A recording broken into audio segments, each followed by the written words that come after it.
ముఖ్యమంత్రి రేవంత్ రెడ్డి, నువ్వు జనాలకు ఈ 10 నెలల కాలంలో చేసింది ఏం లేవు.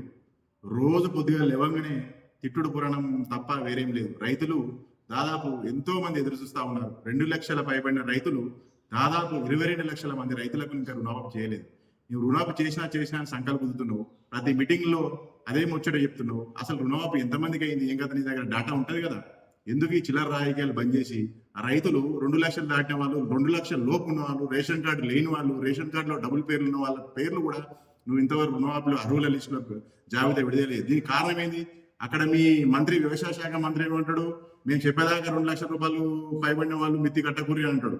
నువ్వేమో రేపే కట్టోరు, రేపే అకౌంట్లు వేస్తామని నువ్వు అంటున్నావు. అసలు నువ్వు ఏంటి, అసలు నువ్వు ఏమనుకుంటున్నావు? నువ్వు జనాలు పిచ్చోని చేయాలని 10 నెలల నుంచి నువ్వు అంత జాగ మాగం గత్తర వేసుకుంటా రాష్ట్రం మొత్తం రొల్లీలు పెట్టించుకుంటా పంచాయతీ నువ్వే కదా ఒక ముఖ్యమంత్రి స్థాయి ఉండే వ్యక్తివే. నువ్వు చిల్లర మాట్లాడితే నీ సాధారణ కార్యకర్త కూడా రెచ్చిపోయి మాట్లాడా. ఎందుకు ఈ పిచ్చగుండ్ల మా పదజాలం బంద్ చేసుకో. ఒక ముఖ్యమంత్రి స్థాయిలో ఉండి ఒక మంచి ఆ సీటుకు పిలిపించుకో. నువ్వు ముఖ్యమంత్రి స్థాయిలో మాట్లాడి ప్రజలకు మంచి చేసే కార్యక్రమం మేమందరం కూడా మీకు మెచ్చుకుంటాం. కానీ దొంగ మాటలు చెప్పుకుంటా ఈ రుణమాఫీ అయ్యేదా 18,000 కోట్ల చేసి ఇంకా 13,000 కోట్ల రూపాయలు బాకీ రైతాంగానికి. నువ్వు రైతుల కోసం నువ్వు ఏం చేసినావు? నువ్వు ఒకటి చెప్పు. రైతు బంధు బంద్ చేసినావు, రుణమాఫీకి డైవర్ట్ చేసిన పైసలు. రైతు బంధు ఊసేలేదు.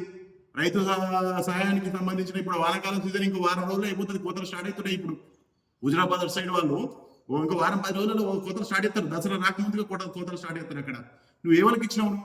దయచేసి చెప్తున్నా, ఇప్పుడు వారం 10 రోజుల్లో నువ్వు రైతు బంధుకు సంబంధించిన గైడ్ లైన్స్ విడుదల చేయకపోతే రాబోయే రోజులు ఖచ్చితంగా మా రైతుల పక్షాన మేము అందరం పోరాడతాం, రోడ్ల మీద ఎక్కుతాం, ధర్నాలు చేస్తాం, రాస్తారోకేస్తాం, నేను ఎక్కడికక్కడ అడ్డుకుంటాం.